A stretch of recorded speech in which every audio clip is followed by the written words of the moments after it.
What has been going on with the LA Clippers since the Grammy trip? Let's talk about it in this one. Is there any hope? What can we do to end the season strong? And how important is it to end the season strong? Going to be talking about it all on today's Locked On Clippers. You are Locked On Clippers, your daily Los Angeles Clippers podcast, part of the Locked On Podcast Network, your team every day.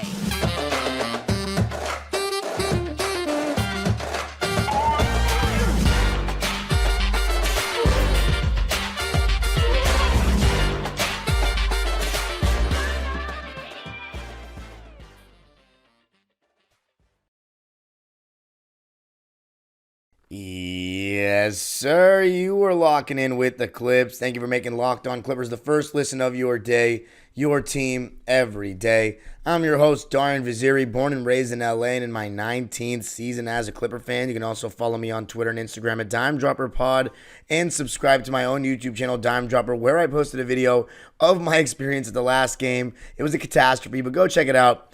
Win or lose, still supporting the boys. It was actually my 23rd game of the season, which is my all-time high for a regular season and ties my all-time high for any season playoffs and regular seasons combined. So with one more game, I will set my season record with 24 games. So excited about that. Blessed to be doing what I do. But it was a tough game. And before we talk about this episode, this one is brought to you by LinkedIn. Post your job for free at linkedin.com/lockedonnba. That's linkedin.com/lockedonnba. All right, so let's just talk about what happened, right? Because in January and February and December, mostly January and December, we were playing like the best team in basketball. Number one in the power rankings. Our offensive rating was top of the league in that stretch. James Harden was cooking, Kawhi Leonard was cooking, and Paul George was doing really well. A lot of catch and shoot, sniping, and really great shooting from him. But as we know with Paul George, he's going to have his ups and downs. It just felt like the pieces were fitting right. Westbrook off the bench in that Energizer Bunny role. Zubac's and Harden's chemistry was starting to hit new heights, and Zubac was playing the best basketball of his entire career. Amir Coffey was starting to play really well. And it was a 9-man rotation, 9-man strong, mainly before Mason Plumlee came back. And I thought, I started to have hope. Maybe this is the year. Even though I was a little skeptical when we traded for James Harden and going into the year, maybe this is the one. And we started to talk about, is this the best Clipper team ever? And when we beat Boston on the road, I'd never felt more confident saying that this is the best Clipper team ever. And the real thing that made me confident was that Kawhi Leonard and Paul George have had such a great run with health so far, and I'm still knocking, don't worry, that it's like, is this really happening? Because right now, Kawhi Leonard and Paul George, after game number 67, have each played 61 games. James Harden has played 60, and remember, he's only missed 2 as a member of the Clippers. Those first 5 he wasn't available for. Norman Powell has only missed 2 games this entire season. So we have been pretty healthy. The fact that Paul George and Kawhi Leonard have played in 61 games, which is tied for the second most on the team with Terrence Mann after Norman Powell, number 1. If you had told me that going into the season, I would have said pre-Harden trade or post-Harden trade, we're a top 3 seed, no doubt, because they are going to get to that 65-plus game threshold to be in All-NBA discussions. Now, the only one that actually has a chance is Kawhi Leonard. But the fact that they're there and we're in the 4th seed right now is a testament to 2 things. One, the Western Conference being so much better than last year. And here's why I say that. Denver, okay, you can say that they're about the same. Sacramento, about the same, maybe even declined a little bit. And even the Lakers say they're about the same. Warriors declined a little bit. But after that, Timberwolves, massive upgrades. Oklahoma City Thunder, massive improvement. New Orleans Pelicans, finally staying healthy. Dallas Mavericks, improvement. Full year of Kyrie Irving. Phoenix Suns, pretty lateral, but I think when they're healthy, they should be an improvement. And then you have, I think I named it just about everyone right there. So a lot of improvement in the West. And then you still have Denver, who's the juggernaut. So, and the Clippers have improved, of course. with their health. But the funny part is, last season we were super dysfunctional. We had so many weird things going on. Ty Lue was completely just favoring certain guys that didn't deserve to be playing major minutes. Kawhi and Paul were in and out of the lineup, and we still were fourth.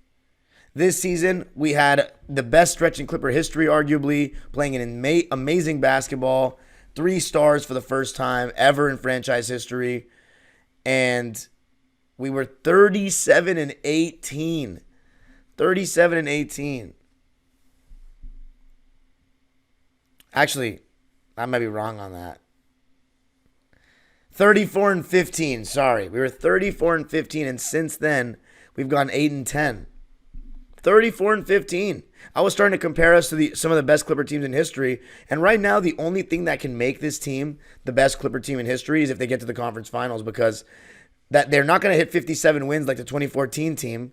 They would have to win out for the rest of the season, 15-0, then 14-1 to tie the 2013 and 2015 teams. So the question is, what happened, right? What happened? We came back from that Grammy trip, and we were so good on that trip. 6-1. Played against the Pelicans, and we kind of faced that classic struggle with New Orleans. You know, Zion, Brandon Ingram, a real problem. Now, in that game, Paul George was absolutely horrendous. He was 3 for 15, and Kawhi Leonard was 4 for 10. So we come off our road trip. 2-3 is not playing well in that game, and the Pelicans do what the Pelicans do to us. But everyone thought, and I even gave the team a pass, I said, you know what, we're just coming off that long road trip. They were a little bit tired. They were a little exhausted. And they were talking about how they got home late from the flight.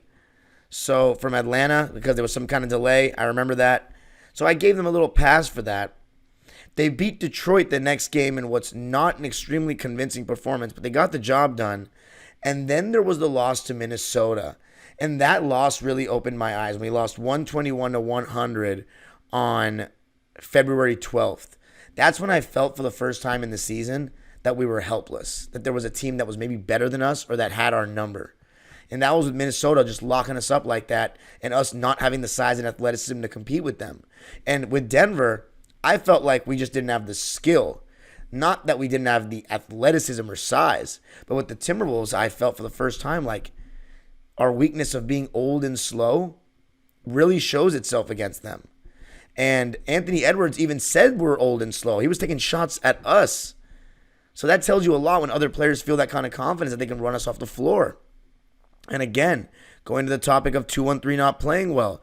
In that Minnesota game, Paul George was 5 for 16 and James Harden was 5 for 13.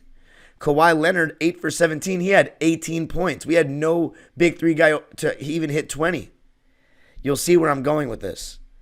Then we had that win at Golden State before the All-Star break where we kind of bounced back. Paul George looked pretty good. And this is around the time where Paul George is starting to deal with an injury. Remember, he did miss a game against Washington on the road trip. That was his first missed game in a minute.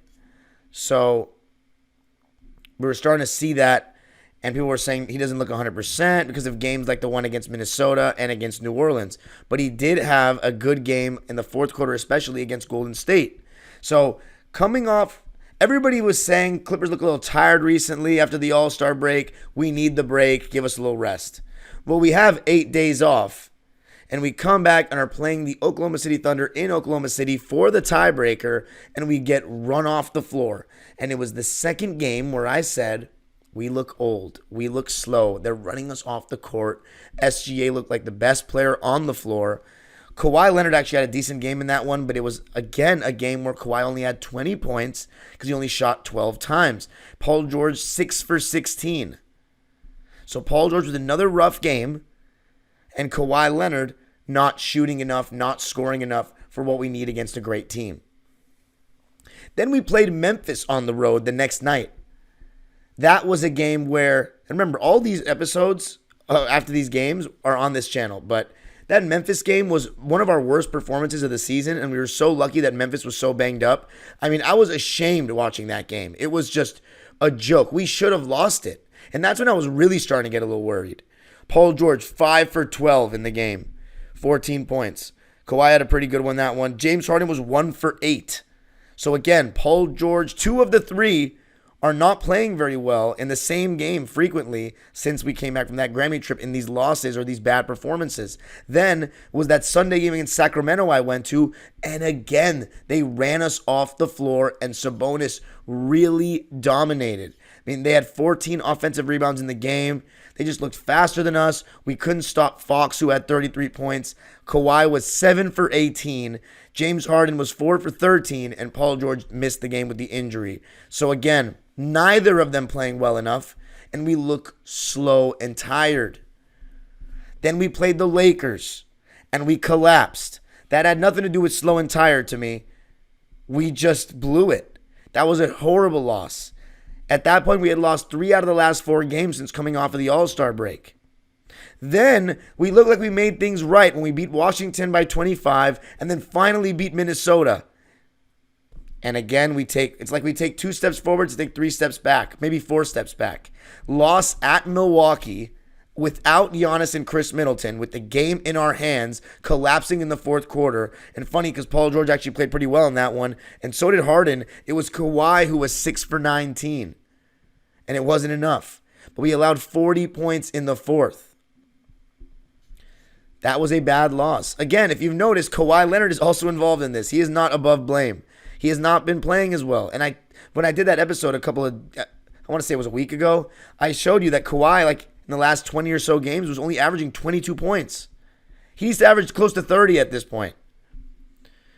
Then we beat Houston in Houston. That was an okay performance. Beat Chicago in the game I went to. That was also an okay performance. We waited till the second half to start playing. Same with the Houston game. Both games we waited till the second half to start playing. Against Milwaukee, we load managed 2-1-3 and we lost. And then against Minnesota, we got obliterated when Kawhi went out of the game. And again, it was Paul George and James Harden messing around and not playing to the best of their abilities or even close to it. And then we had that 2-1-3 bounce back at Chicago, and now 2 straight losses, one at New Orleans and this one against Atlanta. We look old and slow, like the season has taken its toll on us. That's the main thing I can tell you. Either that or the effort's not strong enough. Either way, it's not acceptable. We have 15 games left, and we have fully taken ourselves out of that top 3 seed range, which led me to say that statement on the last episode that I do not believe we're going to win the championship this year. But there's always a chance unless you're fully out, and we could still make history. I'm not betting on it, but we still could, and that's why we watch the games and let them play out. But coming up, going to be talking about a very interesting quote said by Paul George after the game on Monday. You will not want to miss it. On Sunday. You will not want to miss it. I got to tell you a little something about Stitch Fix. You know that instant confidence boost you get from an outfit that makes you look really good? That's what I get with Stitch Fix. Easily upgrade your wardrobe this year with a professional stylist that helps you find new on-trend favorites that will work for you. I just give my stylist my size, style, and budget preference. I order boxes when I want and how I want, no subscription required. And they send 5 just for me pieces, plus outfit recommendations and pro styling advice. I keep what works and send back the rest. My stylist always sends just right pieces and the fit is on point. Style that makes you feel as good as you look. Get started today at stitchfix.com/lockedon. That's stitchfix.com/lockedon. stitchfix.com/lockedon. As you know, Locked On has launched the first ever national sports 24/7 streaming channel, Locked On Sports Today. Baseball fans, mark your calendars for March 20th at 7 p.m. Eastern Time for the best MLB season preview coming exclusively to Locked On Sports Today. On March 20th at 7 p.m. Eastern Time, be the first to get local insight from the MLB local experts of the Locked On Podcast Network. Find it on March 20th at 7 p.m. Eastern Time on the Locked On Sports Today 24/7 streaming channel on YouTube or the free Amazon Fire TV Channels app.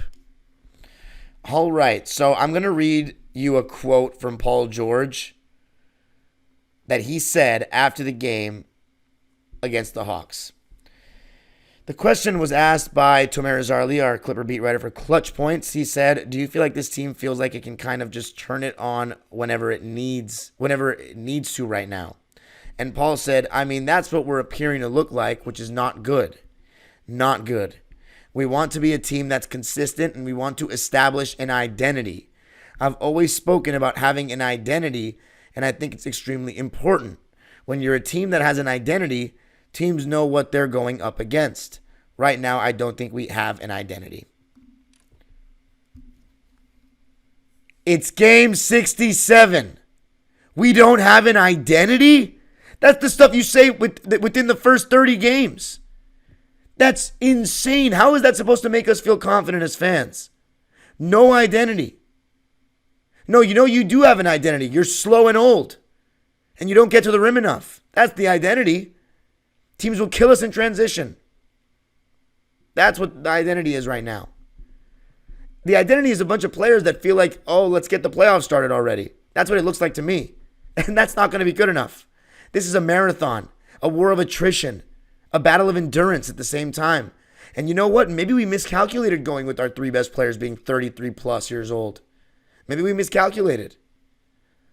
I don't know. The fact that he's saying we don't have an identity, are you crazy? But here's the thing, right? When we got James Harden, our identity was we got a lot of offensive firepower, and we have three guys that are ISO guys that can really, it's tough to stay in front of them with one defender. And those guys, quite frankly, have not been creating those offensive advantages as much as they have in the past. And you know what else is hurting? Ivica Zubac's that injury. Because he has not played like the old Ivica Zubac that's protecting the rim, grabbing 10 rebounds with ease, finishing around the basket. But I still think there is a level of we need to throw the ball down to Zoo on the block a couple times a game. Because let's be honest, he is not the best roller in the world. He's not. He isn't the most athletic big. He doesn't have great hands. He honestly doesn't have great reaction time when it comes to short roll situations. It's not super fast. And he gets fouled a lot, I will say, which is not really a fault of his. But he has a tendency to go up very soft, and he doesn't really get off the ground. He's not really a lob threat. I'm not saying don't run him in pick and rolls. You have to run your big and pick and rolls nowadays. But I'm saying that's not where he's best. It's not like DeAndre Jordan, who was an elite roll threat. But what he does have that someone like DJ didn't have is he actually has skill in the post. He actually has skill with the ball in his hands. And we need to throw him that ball in the left block 3 to 4 times a game at least. All we do is we throw it to him in the first 2 minutes of the game, and that's it. Because in the NBA today, you're just discouraged to throw the ball throw the ball in the post to guys who aren't stars. It's terrible. I think with big guys, you need to get them engaged. You need to make them feel involved, get them confident, and then they'll do that other stuff for you really well. That's how they are. And I don't think Zoo is that different, but I don't think we've even focused on trying to do that for years. And now he's got a left-handed jump hook, and we still go away from it. We still don't go to it. We don't look to empower him. And here's the funniest part. If you get the ball to Zoo in the post, even if you miss, you're at least putting some pressure on the defense, getting the ball to him 8 feet or closer, and maybe he's backing into the other big and at least putting a physical toll on him. I just think we don't get him involved besides pick and roll. And then as far as the pick and roll stuff, James Harden, the system, and everybody was going crazy about the way he was creating good shots for us early in the season, even saying, every time we get the ball to James Harden to pick and roll, we get a good shot. What's happened?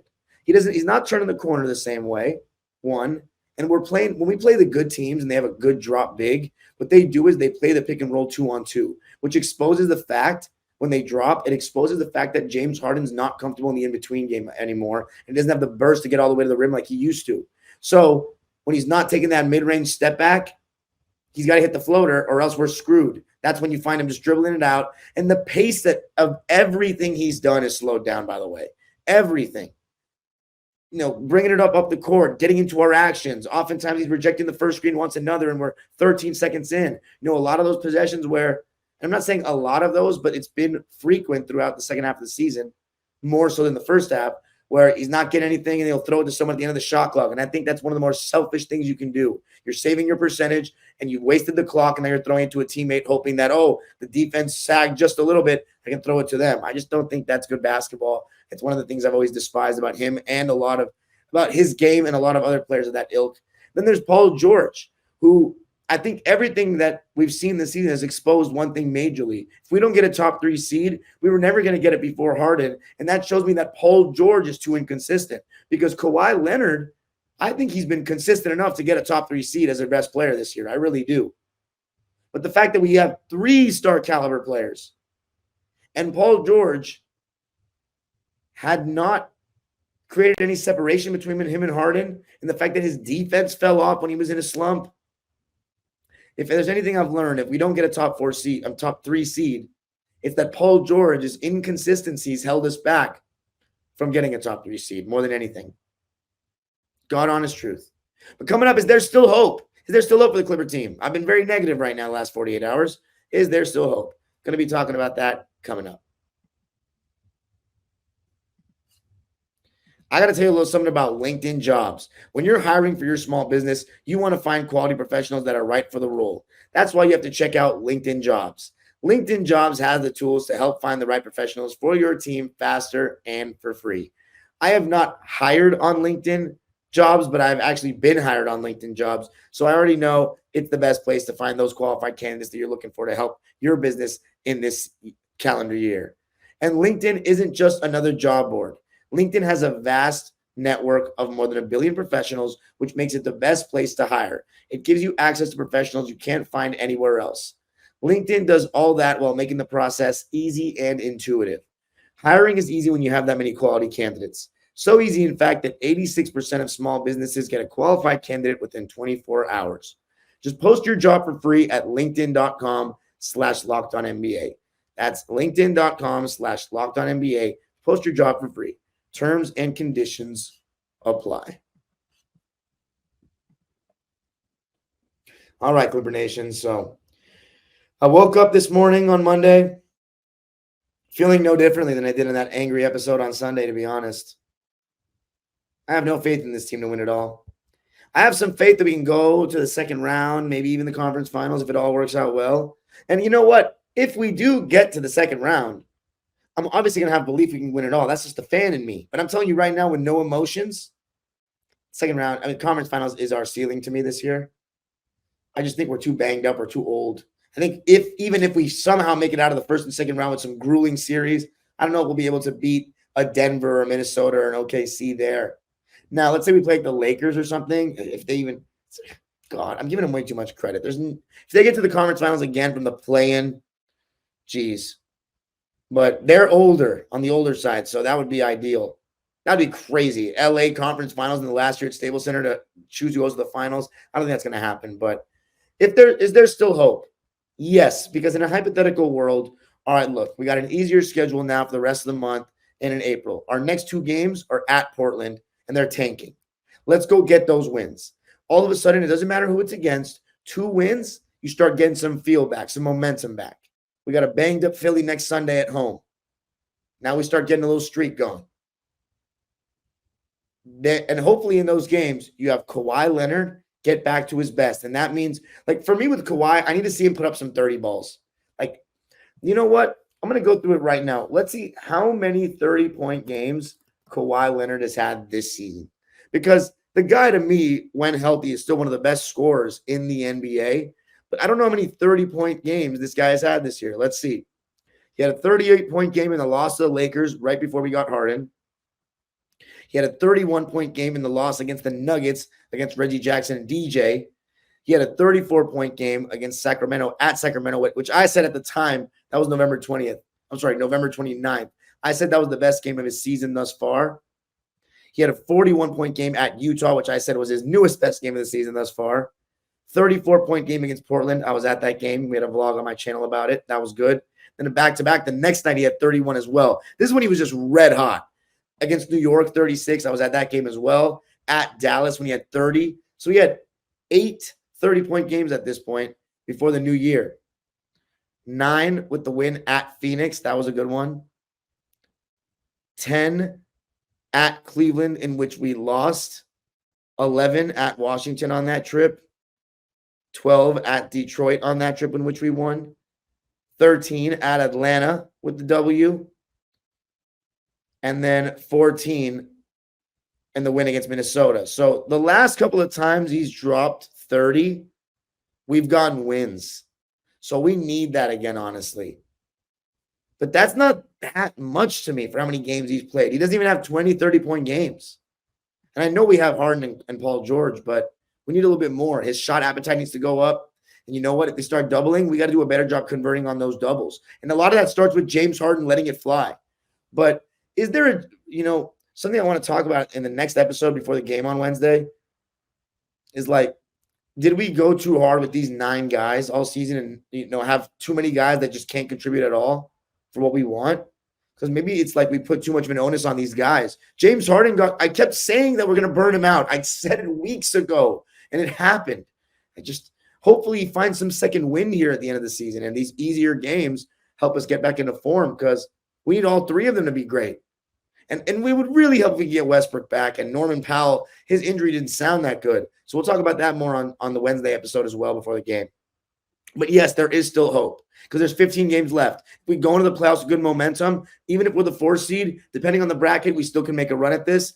And you never know. You win one series, when the playoff starts at 0-0 and the optimism comes out and the fan bases get rabid. And you damn sure, you know what? No matter what I say about what I think about the team's chances, when we're at game 1 of the playoffs, it's 0-0 and anyone has a chance. If you're there, you got a shot. And I'm going to be all up at the Staples Center, going crazy for our last postseason run in that arena. And I'm going to be behind the team 100%. And you're going to be hearing about it right here on Locked On Clippers and on my YouTube channel, Dime Dropper. So make sure you go subscribe to Locked On Clippers, hit the notification bell, and you can follow me on Twitter and Instagram at Dime Dropper Pod.